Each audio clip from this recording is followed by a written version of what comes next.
Il y a quelque chose de fondamentalement contre-intuitif qui est sur le point de se produire. Un phénomène qui semble totalement erroné, mais qui s'est pourtant répété maintes et maintes fois au cours de l'histoire. L'or et l'argent, ces valeurs refuges par excellence, vont chuter en période de crise. Oui, vous avez bien entendu. Lors d'une crise géopolitique majeure, d'une potentielle guerre avec l'Iran, d'un choc pétrolier ou d'une instabilité économique mondiale, l'or et l'argent reculeront, du moins initialement, durant ce que nous appellerons la phase 1. Les gens vont paniquer, se demandant pourquoi ces actifs, censés s'apprécier en temps de trouble, chutent au lieu de monter. Ils vendront alors au pire moment, juste avant que la véritable envolée ne commence.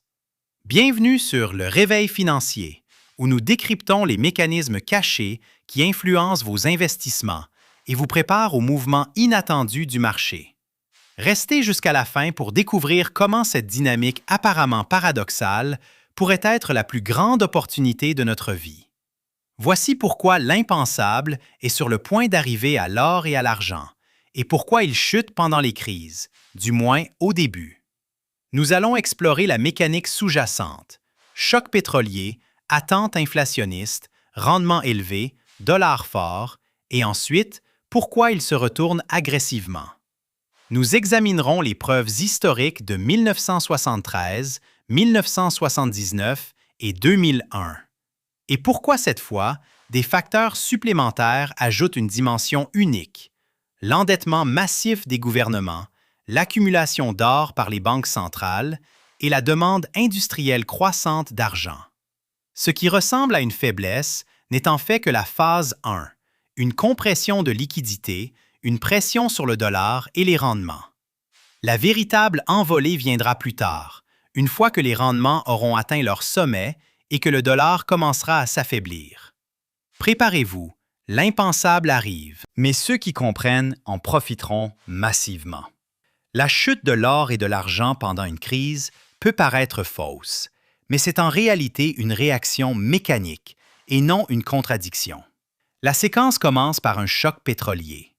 Lorsque l'approvisionnement est menacé, en particulier autour de points d'étranglement stratégiques comme le détroit d'Ormuz, les prix de l'énergie bondissent rapidement. Cette flambée alimente directement les attentes d'inflation. Une fois que ces attentes augmentent, les banques centrales, notamment la Réserve fédérale, ne peuvent pas facilement baisser les taux d'intérêt. Même si l'économie ralentit, elles sont contraintes de maintenir les taux élevés pour éviter de perdre le contrôle de l'inflation. Cela fait grimper les rendements des obligations d'État, comme le rendement du Trésor américain à 10 ans. Et c'est là que l'or est touché. Voici la mécanique, étape par étape. Étape 1. Le choc pétrolier. Une guerre avec l'Iran, le détroit d'Ormuz fermé ou menacé. 20 à 30 % de l'approvisionnement mondial en pétrole est perturbé. Les prix du pétrole montent en flèche, disons de 80 $ le baril à 120, 150, peut-être 200 $. C'est un choc massif. Étape 2. Les attentes d'inflation. Les prix élevés du pétrole alimentent l'inflation. L'essence atteint 1,6 à 1,8 $ par litre, les coûts de transport montent, les prix alimentaires augmentent, tout devient plus cher. Les consommateurs s'attendent à ce que l'inflation persiste. Les entreprises augmentent leurs prix de manière préventive. Les attentes d'inflation s'ancrent et augmentent. Étape 3. La Fed ne peut pas baisser les taux. Normalement, pendant une crise géopolitique, l'économie ralentit. Incertitude, investissements reportés, consommation réduite. La Fed voudrait baisser les taux pour stimuler l'économie, mais elle ne le peut pas. Pourquoi? Parce que l'inflation est élevée. Si elle baisse les taux, l'inflation grimpera davantage, perdant tout contrôle. Ainsi, même si l'économie ralentit, la Fed maintient les taux élevés, voire les augmente pour combattre l'inflation. C'est ce qui s'est produit dans les années 1970 avec la stagflation, croissance lente et inflation élevée. La Fed a alors maintenu des taux élevés. Étape 4. Les rendements des obligations montent. Si la Fed maintient les taux élevés, les rendements des obligations d'État augmentent. Le rendement du Trésor américain à 10 ans reflète les attentes du marché concernant les futurs taux. Si les taux de la Fed restent élevés, le rendement à 10 ans monte, disons de 4 à 5 ou 6 Étape 5. Le coût d'opportunité de l'or. L'or ne génère aucun revenu, pas de dividendes, pas d'intérêt. Il est simplement là. Alors, quand les rendements des obligations sont élevés, disons 6 détenir de l'or présente un coût d'opportunité élevé. Vous pourriez gagner 6 par an sur des obligations sans risque, garanties, tandis que l'or rapporte 0. Les investisseurs rationnels déplacent donc leur argent des obligations vers l'or, vendent l'or pour acheter des obligations et recevoir 6 de rendement. Étape 6. Le dollar se renforce. Pendant les crises, les capitaux affluent vers le dollar pour sa liquidité et sa sécurité. C'est une fuite vers la sécurité. Les investisseurs mondiaux vendent des actifs risqués, achètent des bons du Trésor américain et des dollars. La demande de dollars augmente et le dollar se renforce. L'indice du dollar américain, DXY, monte, peut-être de 100 à 110, voire 115. Étape 7. Un dollar fort fait baisser l'or. L'or est libellé en dollars. Si le dollar se renforce, l'or devient mécaniquement moins cher en termes de dollars. Par exemple, si l'or est à 2600 $ l'once et que le dollar se renforce de 10 %, l'or chute à environ 2340 $. Non pas parce que l'or a perdu de sa valeur intrinsèque, mais parce que le dollar s'est renforcé relativement, rendant l'or moins cher en dollars forts. Ainsi, même si l'or est un refuge, il est temporairement sous pression en raison des rendements élevés, d'un dollar fort et d'un positionnement institutionnel forcé. Les hedge funds et les traders ont des positions longues sur l'or. Quand le dollar et les rendements montent, ces positions perdent de la valeur, entraînant des appels de marge. Ils sont contraints de vendre de l'or pour couvrir leurs pertes, ce qui pousse l'or encore plus bas. C'est un cercle vicieux. Chute de l'or, appel de marge, davantage de vente, chute supplémentaire. C'est la phase 1 et cela semble impensable. L'or devrait monter pendant une crise, mais mécaniquement, il chute, du moins initialement. Mais ce n'est que la première phase. Historiquement, une fois que le système s'ajuste, la direction s'inverse fortement. Après l'embargo pétrolier de 1973, l'or ne s'est pas contenté de se rétablir. Il a grimpé massivement au cours des 2 années suivantes. Après la révolution iranienne, il a presque doublé en 1 an. Après les attentats du 11 septembre, il est entré dans une course haussière de 10 ans. Le modèle est cohérent. Chute initiale, stabilisation, puis hausse agressive. Prenons l'embargo pétrolier de 1973. Les pays arabes de l'OPEP ont coupé leurs exportations de pétrole vers les États-Unis et leurs alliés. Les prix du pétrole ont quadruplé, passant de 3 $ le baril à 12 $. Ce fut un choc massif, entraînant une récession aux États-Unis et en Europe, et une inflation grimpante. L'or, initialement, a chuté. En 1973, l'or était autour de 100 $ l'once et est tombé à environ 90 $ pendant la panique initiale. Pourquoi? Vente de liquidités, appel de marge, dollars forts au début. Mais ensuite, le système s'est ajusté. Les rendements ont atteint leur pic.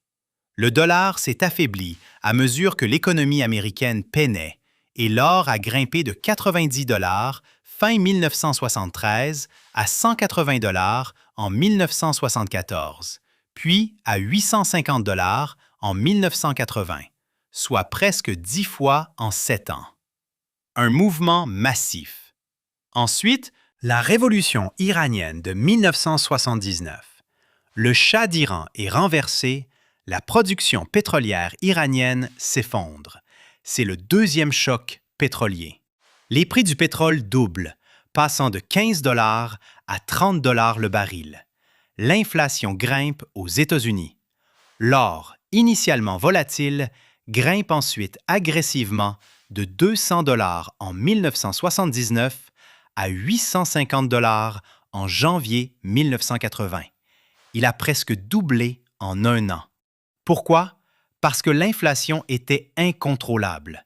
La Fed a augmenté les taux, mais l'or a quand même monté parce que les gens perdaient confiance dans le dollar, fuyant même face à des rendements élevés, car l'or protège contre l'effondrement de la monnaie, pas seulement contre de faibles rendements. Les attentats du 11 septembre 2001. Choc géopolitique. L'économie américaine ralentit.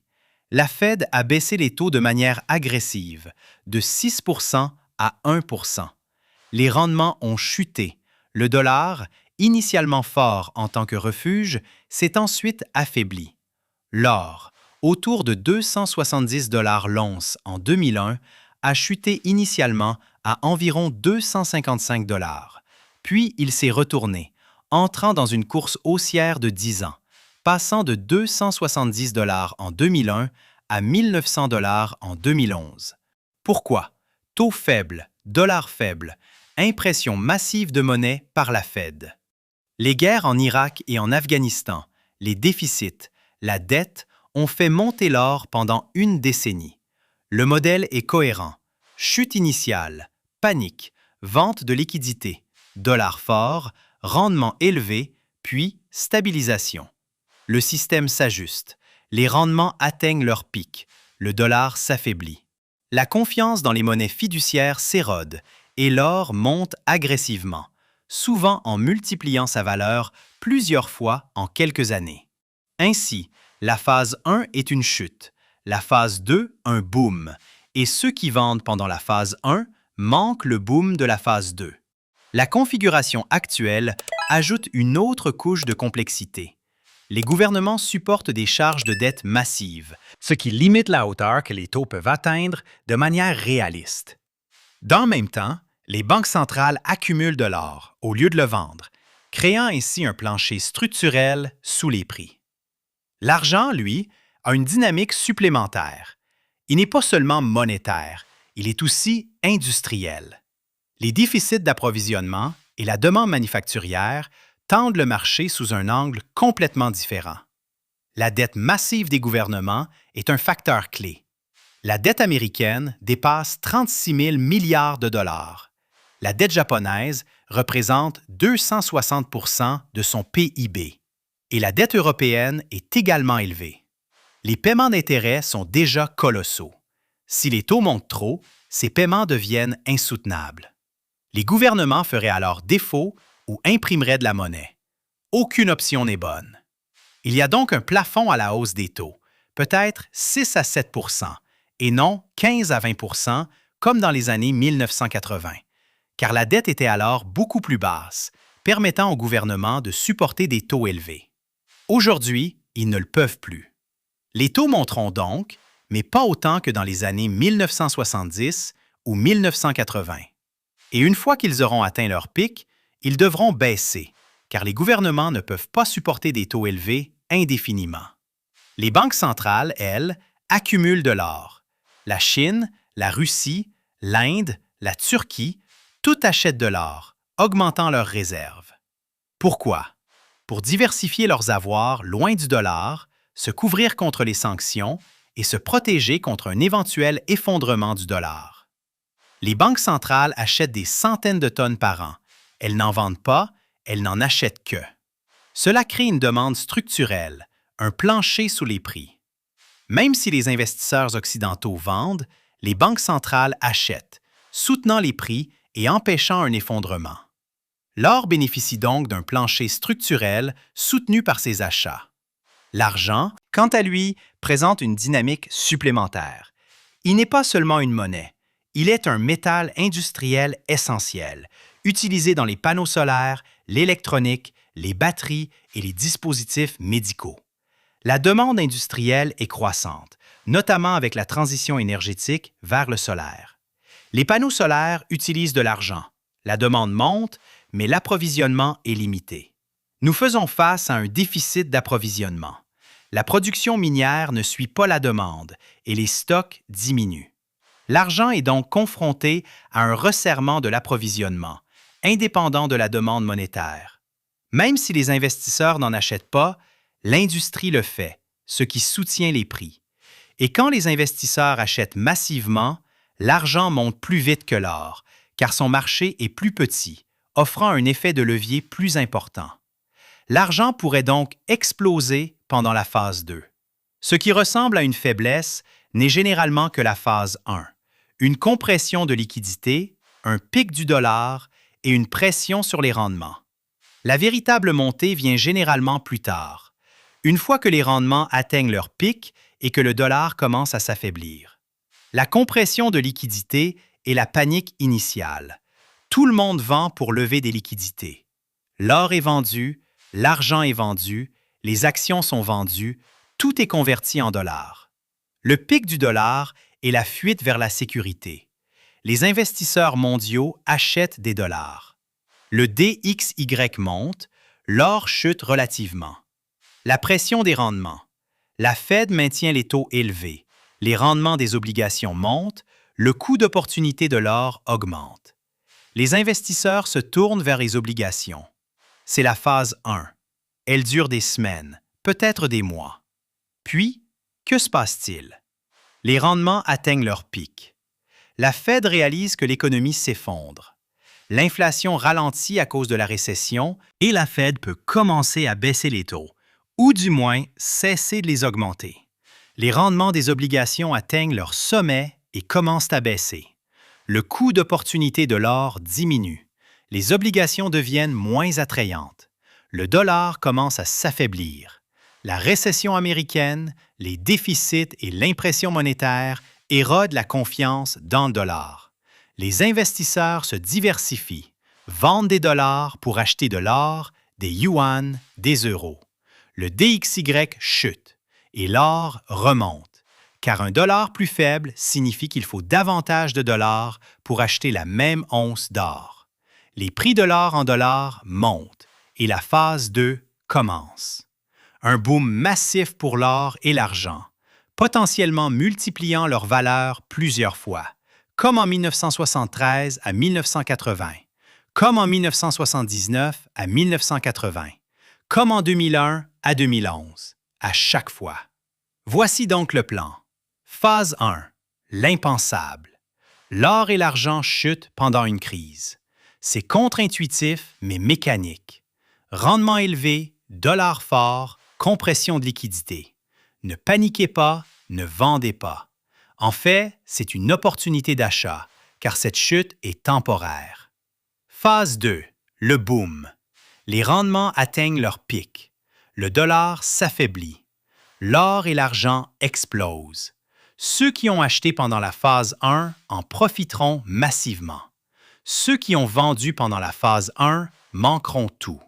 Que faire maintenant si vous possédez de l'or et de l'argent? Tenez bon. Ne vendez pas pendant la chute de la phase 1. Si vous n'en possédez pas, attendez la chute de la phase 1, puis achetez agressivement, car c'est la configuration. C'est la dernière chance d'acheter avant le boom. Si vous êtes incertain, pratiquez le dollar cost averaging. Achetez un peu maintenant et davantage pendant la chute. Étalez le risque, mais ne manquez pas cette opportunité, car l'histoire montre encore et encore que l'or et l'argent explosent après les chocs pétroliers, après les crises géopolitiques, après que les gouvernements impriment et que les monnaies s'affaiblissent. Toujours. En conclusion, l'impensable est sur le point d'arriver à l'or et à l'argent. Ils vont chuter pendant la crise initiale en raison du choc pétrolier, de l'inflation, des rendements élevés et d'un dollar fort. Cela semble faux, mais c'est mécanique. C'est la phase 1. Puis, ils vont exploser. C'est la phase 2. Une fois que les rendements atteindront leur pic et que le dollar s'affaiblira, comme en 1973 à 1980, comme en 1979 à 1980, comme en 2001 à 2011. Le modèle est cohérent, et cette fois, avec une dette massive, les banques centrales qui achètent et les déficits d'approvisionnement en argent. La phase 2 pourrait être la plus grande de l'histoire. Alors, préparez-vous, comprenez la mécanique. Ne paniquez pas pendant la phase 1. Achetez pendant la chute, puis tenez bon pendant le boom. L'impensable arrive, mais ceux qui comprennent en profiteront massivement. L'or et l'argent, les refuges ultimes, suivent un modèle contre-intuitif. Chute d'abord, explosion ensuite.